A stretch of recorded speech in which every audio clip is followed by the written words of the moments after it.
Hey, hey, hey, welcome to Eat Out at Home, the podcast. This is the place for foodies who want to learn how to cook better, eat healthier, dine together, and enjoy some gourmet every day.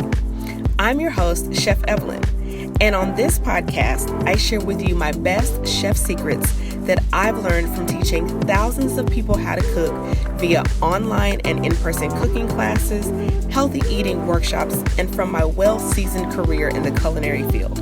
Listen, I've been cooking for over 20 years, so I know my way around the kitchen. If you're ready to spice things up in that department, then just consider me your secret ingredient. So, if you're ready, sit back, relax, grab a snack, and let's dive right in. Hey, hey, hey, and welcome back to Eat Out at Home, the podcast.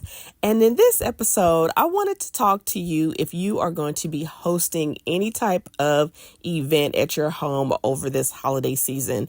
So regardless of what holidays you are or are not celebrating, whether you are just doing a general holiday party, whether you're just going to have more people over or in town than usual, or you're just going to be inviting, friends and family over for a casual meal throughout the season, I wanted to share with you some tips that I've used over the years as someone who loves to entertain, but also as a professional chef that have made my hosting a lot more enjoyable, a lot less stress-free, and a lot more streamlined.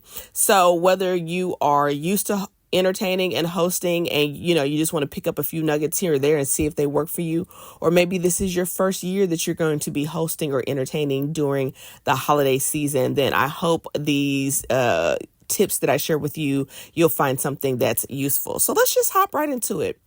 So one of the things that I really like to make sure that I do is right at the beginning of the season, I like to plan all of my special holiday menus. So for example, this year I'm hosting Thanksgiving and Christmas at my house. And so I'm going to plan both of those menus now.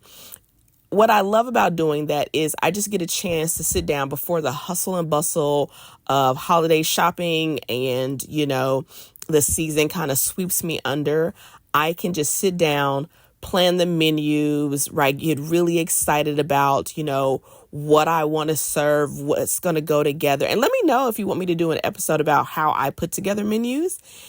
Obviously, there's going to be some traditional and more nostalgic things, but also if there are things that I want to introduce into the holidays, I can talk to you about how I do that and how I do that successfully from time to time. So I really like to plan my menus. I like to give myself, a day, an afternoon, a moment, 30 minutes, an hour, however long it takes you to write a menu, and really just sit down and go, these are the events that I'm hosting, and these are the menus that I want to have. And from beverages to desserts to appetizers to snacks to the actual meal. I love to plan that out in advance. And also, I want to say with that I also have recently, you would think I would know better after all these years, I've also started to pencil in what I want to eat before I'm entertaining and what I want to eat after. So let's take a holiday like Thanksgiving if you happen to celebrate. One of the things that I've been good about over the years is being like, okay, this is going to be the Thanksgiving menu. What sometimes I fail to plan is what is going to be the meals on Wednesday. Or yes, there's leftovers on Friday, but if I'm done with leftovers by Saturday, what am I eating on Sunday? And I don't want to be post Thanksgiving trying to figure out, let alone grocery shop, what the meals are going to be before and after. So not only do I plan my meals for my special celebrations, but I also plan the meals around that to make sure that I have things on hand, because I have definitely run into the situation where I'm all set and ready to go for Thanksgiving and cooking on Wednesday and there's nothing to eat. Okay, so I definitely wanted to share that with you because I've had that experience before. The second thing is, after I plan my menus, I like to make a master grocery list for the season.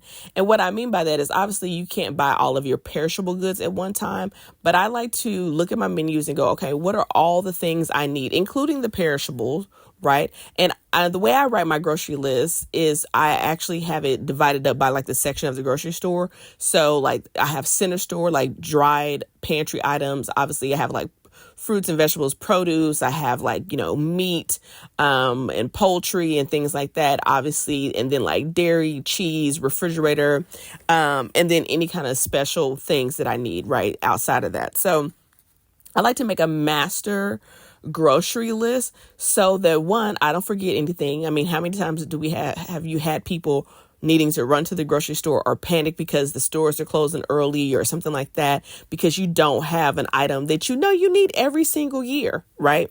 So I like to make a master grocery list, and then with that grocery list, I like to audit my pantry and audit my freezer. So, let's say, obviously, I know I'm going to be doing some baking during the holidays. And yes, let's say I may have cake flour, but how much cake flour do I have?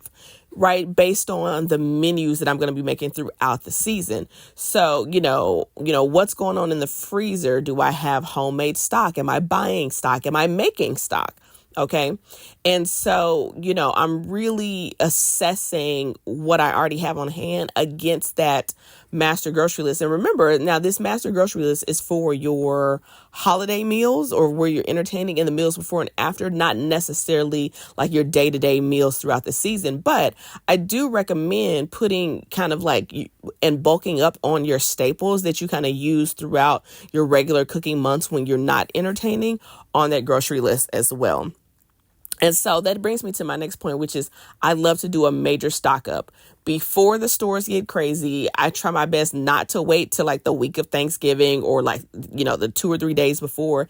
Typically, what I have done is anything that I can freeze, I've purchased already and it's sitting in the freezer.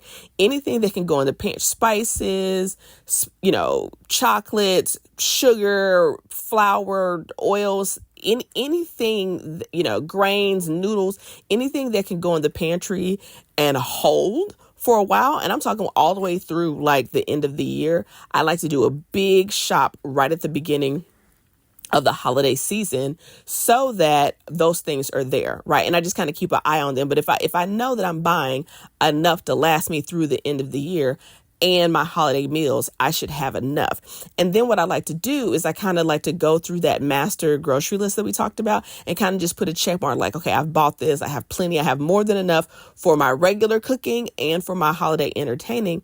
And then that way, when it comes time to get ready for the actual event, let's just use Thanksgiving, for example. I may go to the store on like Friday to get the perishable items, knowing that they'll last till Thursday, right? So that's when I'm going and I'm getting the cheese, I'm getting the dairy, I'm getting, the herbs, anything that, the fresh vegetation, anything that I know, okay, I can't obviously buy that weeks in advance. And I would say at the latest I'm going on Sunday. I try to avoid going into a grocery store the week of Thanksgiving. That Monday, Tuesday, Wednesday, I'm absolutely not doing it. I will tell you, I used to work in a grocery store that had a cooking school in it when I used to be a cooking school manager. And it was a circus and a nightmare the Tuesday and Wednesday before Thanksgiving. And we all had to work it. And I remember saying to myself, some of this could have been bought over the weekend. Some of this could have been bought on Friday. And I get it, people have work schedules and they have families, they have other obligations, but I'm like, you could have came in and just got your perishables your perishable items, because you could have been stocked up on your non-perishable items. So stock up now. So think about pantry items, think about bakery items, proteins that you can freeze, butter. Okay, you can freeze butter, dry goods, anything like that, right? Beverages, aluminum foil, plastic wrap, things like that. Anything that you're going to need during the holiday season, stock up in advance. The next thing is, I would say, evaluate your kitchen equipment, right? So think about your appliances, your gadgets. Sometimes we have things that we don't use that often, but we use during the holidays. Sometimes I'm like, do I have an 8-inch cake pan? Do I have a springform pan? Do I have a tart pan? Where's my pie plate exactly? Do I have enough? And particularly if you are updating your menus, or maybe this is your first time hosting, you want to make sure that you also have the necessary equipment. Again, what you don't want to be is running around looking for stuff the week of the event, because you may not find it because other people are also shopping for the holidays.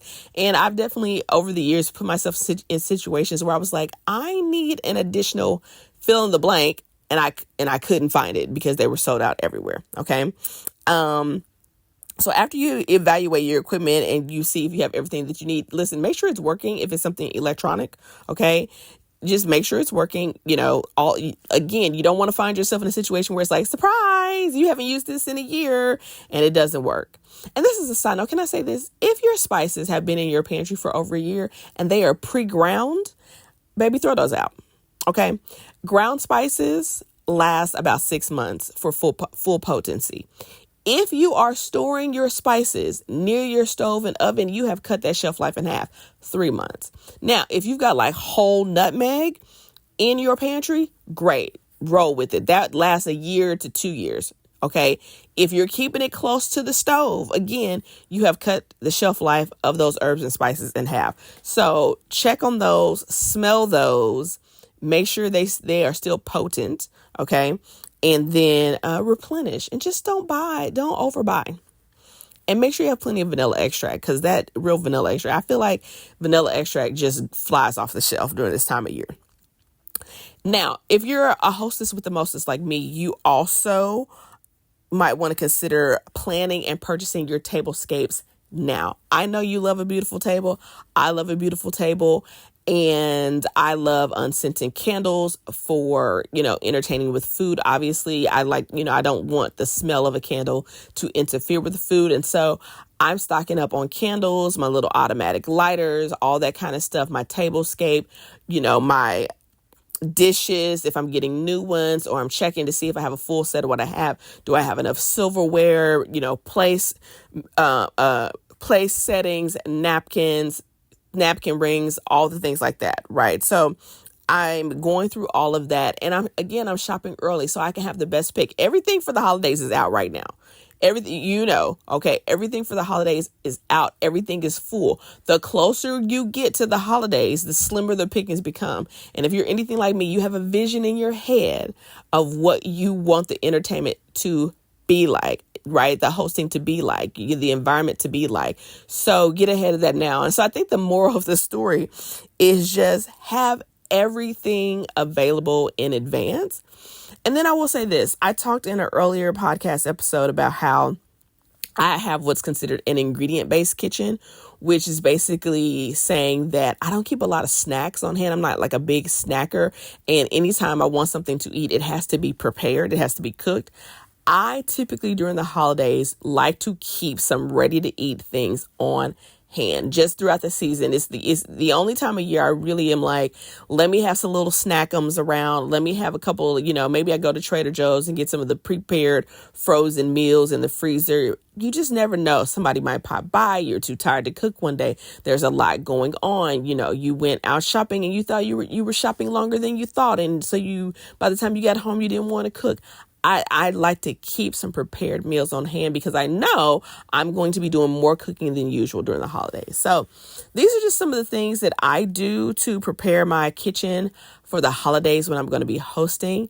I would let me know. You can tag me on Instagram. I believe you can also leave comments on the actual podcast episode and let me know what are some things that you do to prepare your kitchen for the holidays to keep yourself enjoying hosting and enjoying the experience. In the next episode, I'm going to talk about specifically some hosting tips. But in this episode, I wanted to talk more so about like preparing your kitchen for the holidays. So let me know. I hope you enjoy it. I hope you have a fabulous holiday season of cooking, baking, and entertaining. And I hope that you are making some amazing, delicious memories with your family and friends. Till next time. Thank you so much for listening. If you enjoyed this podcast, head on over to ChefEvelyn.com and join the Inside Dish. That's the place where you and I can stay connected and where I can send you culinary inspiration, occasional recipes, and some food for thought. And if you're curious about what I'm cooking in between episodes, then follow me on Instagram, YouTube, and Facebook for some more delicious behind the scenes. Don't forget to jump on over to iTunes and leave a review. And remember, it's absolutely okay to enjoy some gourmet every day. I'll see you next time.